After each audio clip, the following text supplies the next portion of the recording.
Isang mapagpalang gabi po sa bawat isa. Good evening po sa bawat isa. Tayo na naman po ay dadako sa ating regular Wednesday midweek service. Dalangin ko po na patuloy nating na sama-samang mag-aral ng salita ng ating Panginoon. Okay, sa gabing ito tayo po ay pag-aralan po natin ay ang hango po sa aklat ng Lucas chapter 8 verse 22 to 25. Ito po yung kwento na kung saan pinatahimik ng ating Panginoong Hesus ang storm, ang bagyo, ang unos. Kaya sabi po ng verse 22, sabi po dito, one day Jesus said to his disciples, "Let us go over to the other side of the lake." So they got into a boat and set out. As they sailed, he fell asleep. A squall came down on the lake so that the boat was being swamped, and they were in great danger. The disciples went and woke him, saying, "Master, Master, we're going to drown." He got up and rebuked the wind and the raging waters. The storm subsided and all was calm. "Where is your faith?" he asked his disciples. In fear and amazement, they asked one another, "Who is this? He commands even the winds and the water, and they obey him." Purihin po ang Panginoon sa kanyang buhay at makapangyarihang salita na ating pag-aaralan po sa gabing ito. Saglit muna tayong manalangin. Salamat po dakilang Diyos minsan pa sa gabing ito na muli kami dudulog sa inyo. At sa inyo po namin, O God, patuloy ipinagkatiwala ang aming pag-aaral na iyong salita. Samahan niyo kami, Panginoon, at patuloy ikaw po ang manguna sa aming mga buhay. Take full control of everything, O God. At Lord, nawa sa lahat, Lord, ng maaabot ng tinig nito, sa live stream na ito, Panginoon, patuloy kang mangusap, patuloy, Lord, na pagpalain niyo ang bawat isa. As I acknowledge, Lord, that apart from you, I can do nothing. Lord, sa inyo ko po patuloy pinagkatiwala ang lahat ng bagay. Lord, gamitin mo lang akong instrumento, Panginoon, ng iyong kapangyarihan, ng kapahayagan, Panginoon, na iyong mga salita. Maraming salamat po. Into your hands, O God, we entrust everything, O Lord. In Jesus' name, Amen, Amen, and Amen. Okay? Muli, isang mapagpalang gabi po sa bawat isa. Tayo naman po ay sama-samang dadako mag-aral ng salita ng Diyos. Gaya ng ating binasa kanina, ito po ay pinamagatan ko po na Jesus calms the storm. Na hinto ng Panginoon ang bagyo o ang unos. Kaya babasahin po natin sa Tagalog ang sabi po dito. Isang araw, sumakay sa isang bangka si Jesus at ang kanyang mga alagad. Sinabi niya sa kanila, "Tumawid tayo sa ibayo," at ganon nga ang ginawa nila. Nang sila ay naglalayag na, nakatulog si Jesus. Bumugso ang isang malakas na unos at ang bangka ay pinasok ng tubig, kaya't sila'y nanganib na lumubog. Nilapitan siya ng mga alagad at ginising. "Panginoon, Panginoon, mamamatay tayo," sabi nila. Bumangon si Jesus at sinaway ang hangin at ang malaking alon. Tumahimik ang mga ito at bumuti ang panahon. Pagkatapos sinabi niya, "Nasaan ang inyong pananampalataya?" Ngunit sila'y natakot at namangha. Sinabi nila sa isa't isa, "Sino kayo? Sino kaya ito? Inuutusan niya pati ang hangin at ang tubig at sinunod naman siya ng mga ito." Dito po sa ating mga binabasa, marami pong pangyayari dito na makikita po natin.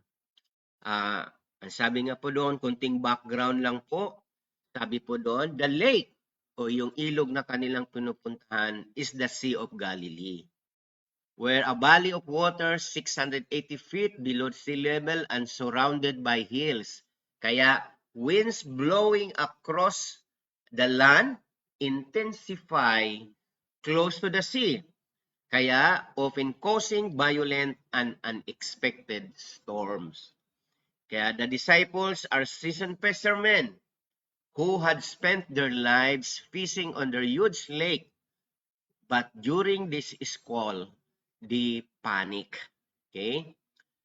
Itong lugar nito, itong lake nito ay 680 feet below the sea level. Kaya mababa.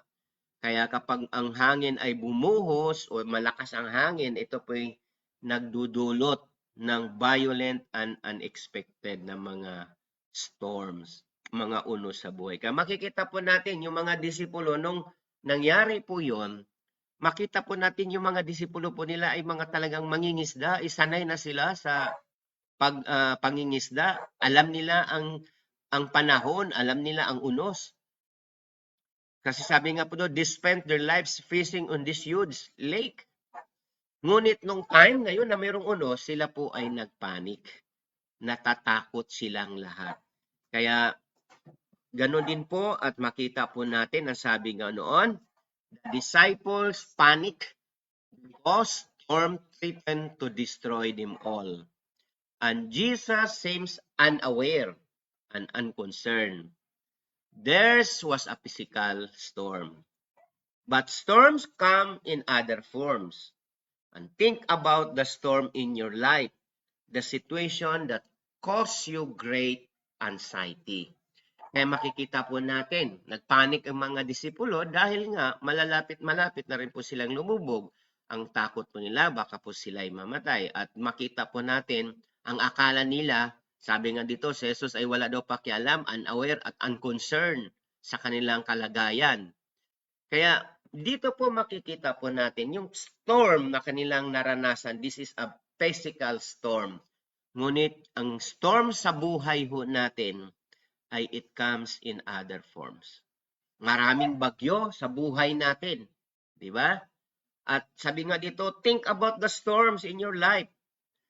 The situation that cause you great anxiety. Yung mga bagyo, unos natin sa buhay na nagdudulot sa atin ng kabalisahan, anxiety, at minsan po nai-stress na rin po tayo.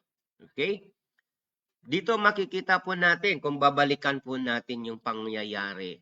Ano-ano po ba ang nangyayari? Tingnan po natin. Nung naglalayag na po sila, ano po ang unang makikita po natin? Dito po natin makikita yung mga pangyayari. Natutulog si Jesus. Nakatulog ang ating Panginoong Jesus. Habang naglalakbay po sila, si Jesus po ay natutulog. At nung nakatulog na po siya, bumugso ang isang malakas na unos at ang bangka ay pinasok ng tubig. At sila po ay nanganganib. Yan. Natutulog, bumuhos ang isang malakas na unos, at dito po nagugulat, natatakot po sila. At nung natatakot na sila, nilapitan nila si Jesus. Kaya makikita po natin mga kapatid, sa unos natin sa buhay, ang sabi nga po doon, kung titingnan po natin, ano ang mga bagyo sa buhay mo sa kasalukuyan? Okay? Ano ang gustong ituro ng Diyos sa atin sa kwentong ito? Papaano natin maisabuhay ang itinuturo ng Diyos sa atin? Nauna muna, tingnan muna natin, ano-ano ang mga bagyo natin sa buhay sa kasalukuyan? Marami po tayong mga kinakaharap, personal, corporately. Marami po, even problema po natin, mga bagyo natin sa ating buhay, sa ating pamilya, sa trabaho, sa komunidad. Napakaraming bagyo sa buhay po natin. Mga bagyo na kung saan nagdudulot sa atin ng kabalisahan. Di ba? Ang bagyo sa buhay na tinutukoy ito ay yung mga problema, mabibigat na problema na ating mga kinakaharap. Kaya sa panahon ito, ano-ano ba ang mga bagyo sa buhay mo na ating kinakaharap sa araw na ito? Sa oras na ito. Iba-iba ang ating mga bagyo sa buhay. Iba-iba ang ating mga hinaharap. Ngunit tandaan po natin, lahat tayo ay mayroong bagyo sa buhay na kinakaharap. Iba-ibang level nga lang po yun. Maaari na ang bagyo ho natin sa buhay ay yung problema ho natin sa pamilya. Okay? Problema sa asawa, problema sa anak, problema sa mga mahal sa buhay. Mga kapatid, napakahirap pag mayroon pong problema sa pamilya. Lalong-lalo na kapag mayroon tayong member ng pamilya na nalulong sa masamang bisyo. Napakalakas o napakabigat na problema, napakalakas na bagyo yan sa buhay ho natin na nagdudulot po sa atin ng panghihina sa buhay. Kaya makita po natin na ang mga bagay nito, ang sabi nga ito, ano-anong gustong ituro ng Diyos sa atin sa kwentong ito. Dito makikita ho natin na nung sila ay nakaranas po ng bagyo, ng unos at malapit na po silang lumubog. Makita po natin to nung nagising at ginising na si Jesus, makita ho natin inuutusan ng Panginoon ang malakas na unos at ang alon ng malakas na alon ng tubig na tumigil, kumalma, at dito po natin makikita sila po ay sumunod at nagkaroon ng kapayapaan.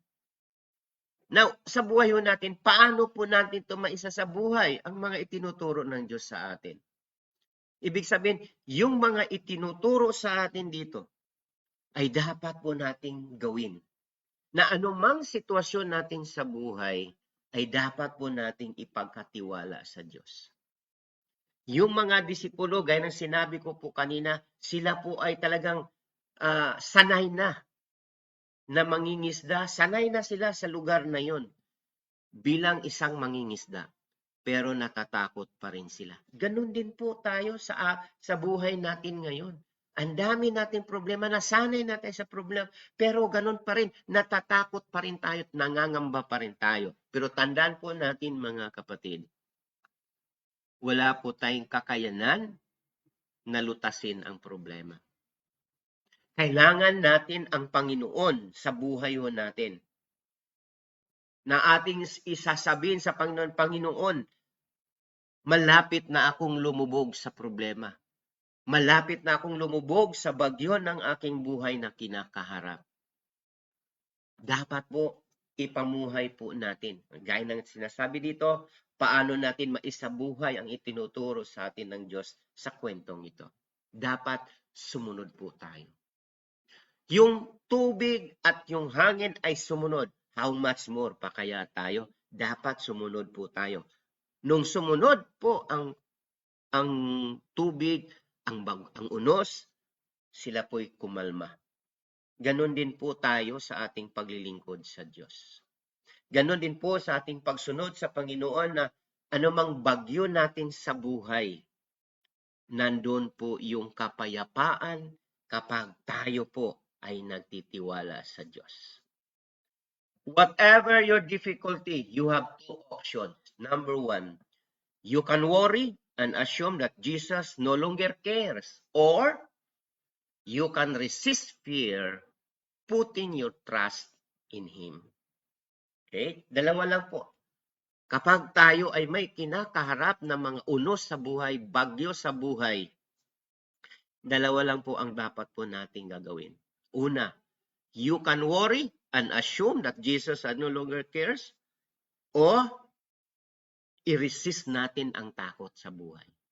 I-resist natin ang takot na dulot dun sa mga kabigatan, sa mga problema, sa malalakas na unos sa buhay natin, at ipagkatiwala po natin ang lahat sa ating Panginoong Hesus. Saan po tayo dito?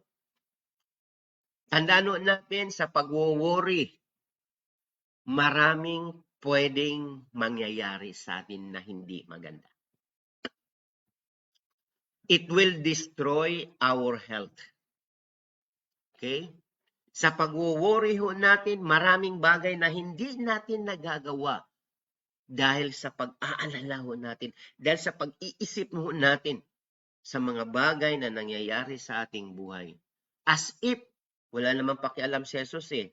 Wala namang, kumbaga, hindi naman ako tinutulungan eh. 'Di ba? Kaya makikita po natin dito, kapag meron po tayong mabibigat, sabi nito, whatever your difficulty or whatever storms in our lives, kailangan po natin i-resist ang takot. I-resist natin ang lahat ng idinudulot ng ito. Dahil alam natin na kapag ating ipinagkatiwala sa Diyos, ang lahat ng mga bagay na ito nating kinakaharap, kikilos ang ating Panginoon.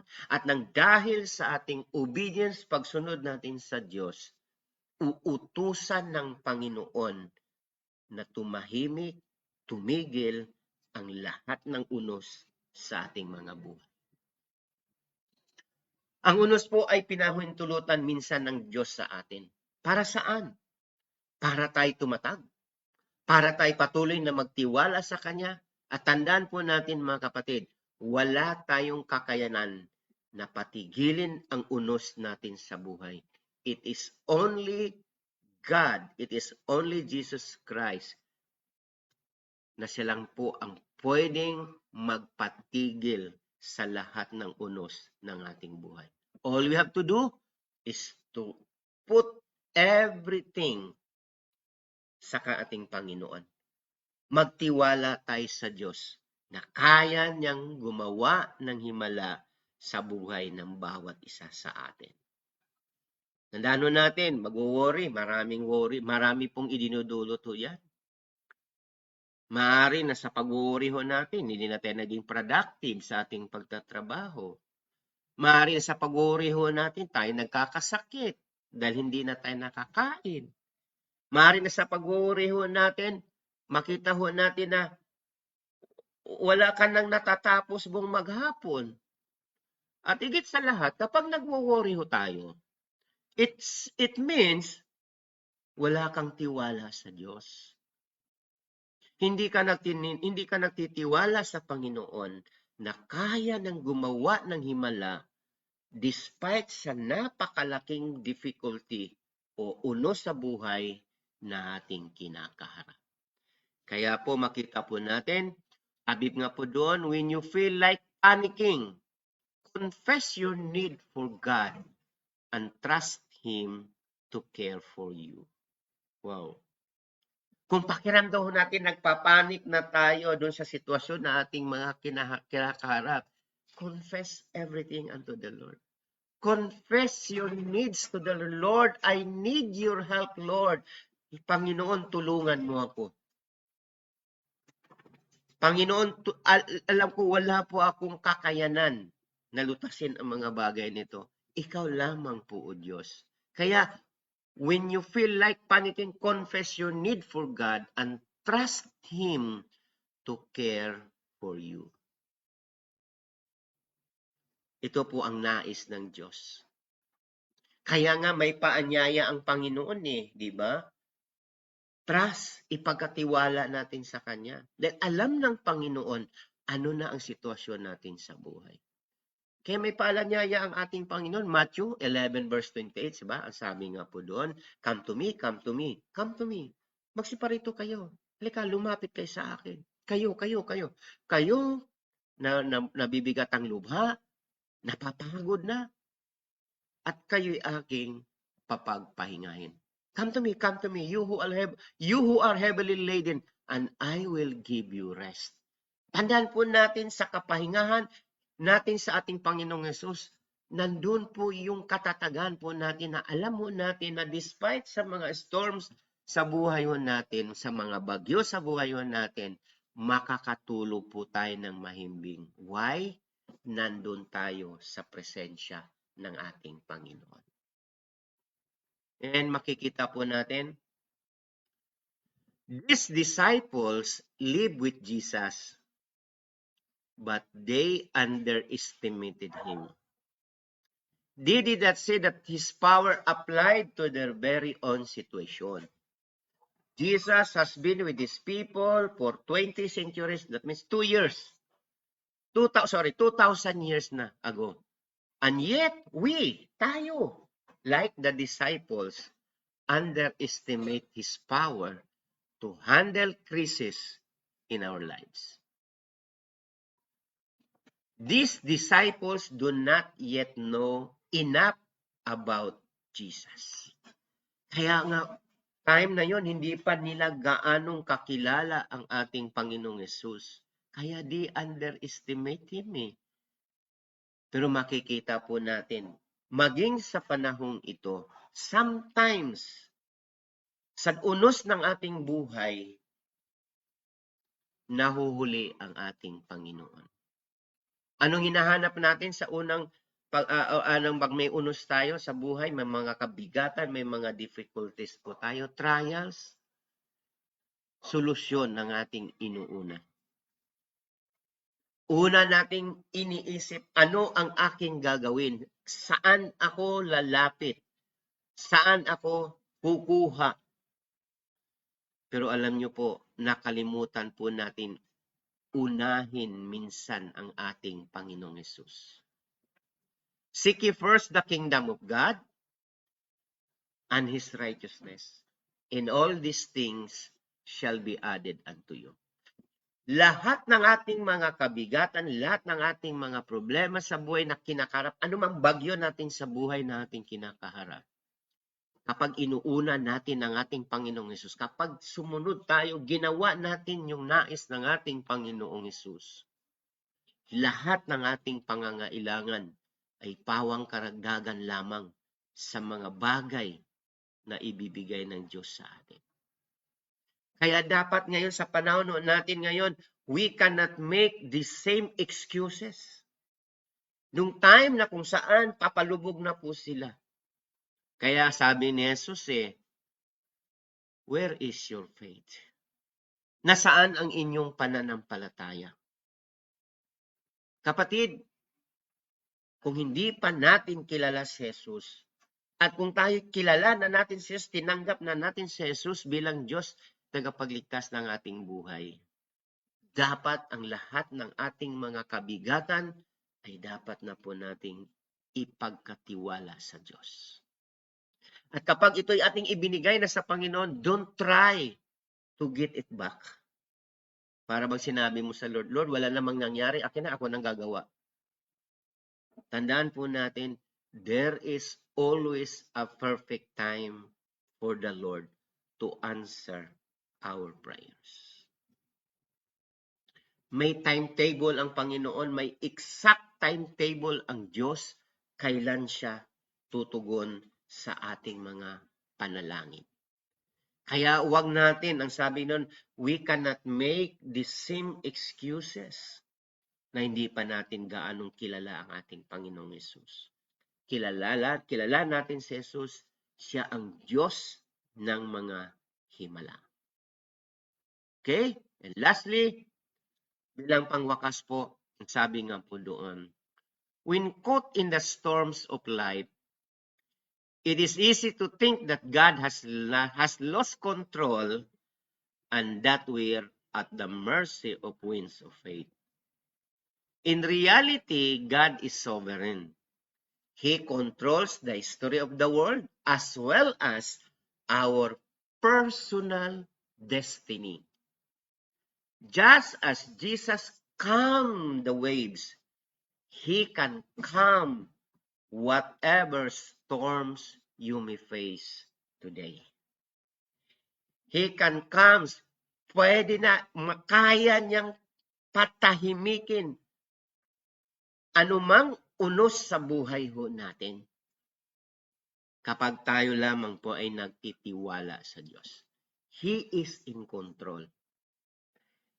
Especially, siya po ang may hawak ng ating kinabukasan. Our personal destiny. Yung ating kinabukasan. Ang ating patutunguhan. Napakaganda ng plano ng Diyos. Alam po natin yan. Ang sabi ng Panginoon, Jeremiah 29 verse 11, for I know the plans I had for you, declares the Lord. Plans to prosper you and not to harm you. Plans to give you hope and a future. Ito ang mga plano ng Diyos. Ito yung ating magiging personal na destiny na kung saan makamtan natin ang mga gagandang plano ng Diyos sa buhay natin. All we have to do is to trust everything unto the Lord. Kaya ang sabi doon, dapat ang lahat ng ating mga kabigatan ay dapat na po nating ipagkatiwala sa Diyos. At kapag ito'y ating ibinigay na sa Panginoon, don't try to get it back. Para bang sinabi mo sa Lord, Lord, wala namang nangyari, akin na, ako nang gagawa. Tandaan po natin, there is always a perfect time for the Lord to answer our prayers. May timetable ang Panginoon, may exact timetable ang Diyos kailan siya tutugon sa ating mga panalangin. Kaya wag natin, ang sabi nun, we cannot make the same excuses na hindi pa natin gaanong kilala ang ating Panginoong Yesus. Kilala natin si Jesus, siya ang Diyos ng mga himala. Okay? And lastly, bilang pangwakas po, sabi nga po doon, when caught in the storms of life, it is easy to think that God has lost control and that we're at the mercy of winds of fate. In reality, God is sovereign. He controls the history of the world as well as our personal destiny. Just as Jesus calmed the waves, He can calm whatever storms you may face today. He can calm, pwede na, makaya niyang patahimikin anumang unos sa buhay ho natin kapag tayo lamang po ay nagtitiwala sa Diyos. He is in control. Especially, siya po ang may hawak ng ating kinabukasan. Our personal destiny. Yung ating kinabukasan. Ang ating patutunguhan. Napakaganda ng plano ng Diyos. Alam po natin yan. Ang sabi ng Panginoon, Jeremiah 29 verse 11, for I know the plans I had for you, declares the Lord. Plans to prosper you and not to harm you. Plans to give you hope and a future. Ito ang mga plano ng Diyos. Ito yung ating magiging personal na destiny na kung saan makamtan natin ang mga gagandang plano ng Diyos sa buhay natin. All we have to do is to trust everything unto the Lord. Kaya ang sabi doon, kung paano niya pinatigil, pinatahimik ang alon ng dagat, ang hangin, ang tubig, ang mga alon,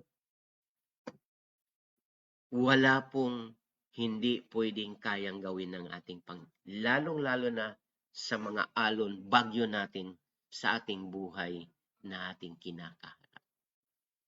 All you have to do is to trust unto the Lord. Tayo po'y manalangin. Salamat po, Panginoon, sa gabing ito na minsan pa pinalalahanan niyo kami, O God, sa kahalagahan, Panginoon, na kami magtitiwala sa inyo. Nanampalataya po kami, O God, na anumang sitwasyon namin sa buhay, alam mo, batid mo ang lahat ng ito. Nais mo, Panginoon, na ang lahat ng ito ay aming idudulog sa inyo, magtiwala sa inyo. At ikaw, Panginoon, ang kikilos because ikaw, O God, ang nagkokontrol sa lahat ng bagay. You are the source of everything, O God. Kaya, Lord, sa inyo lamang po namin patuloy ipinagkatiwala ang lahat ng bagay. Panginoon, pagpalain mo ang bawat isa, ang bawat nakikinig, Lord, ng mga katuruang ito. Sa bawat isa na abot, Lord, ng live stream na ito, God. Lord, we speak for blessings upon their lives, Lord. Ano mang kinakaharap nilang bagyo sa buhay, O Lord God, ano mang unos, Panginoon, na kanilang kinakaharap. Panginoon, tulungan mo sila. And Lord, pakalmahin mo ang lahat ng unos na kanilang kinakaharap. Mga bagyo sa buhay, Lord, na kanilang mga kinakaharap sa kasalukuyan. Salamat po dakilang Diyos. Bless each and every one of us, O Father God. At patuloy, Panginoon, ikaw ang malayang makakilos sa buhay ng bawat isa. Maraming pong salamat, O God. Into your hands, Lord, we entrust everything, O God. This is our prayer. In Jesus' name this we pray. Amen, amen, and amen. Muli, marami pong salamat sa bawat isa at patuloy po tayong pagpalain ng ating Panginoon. God bless!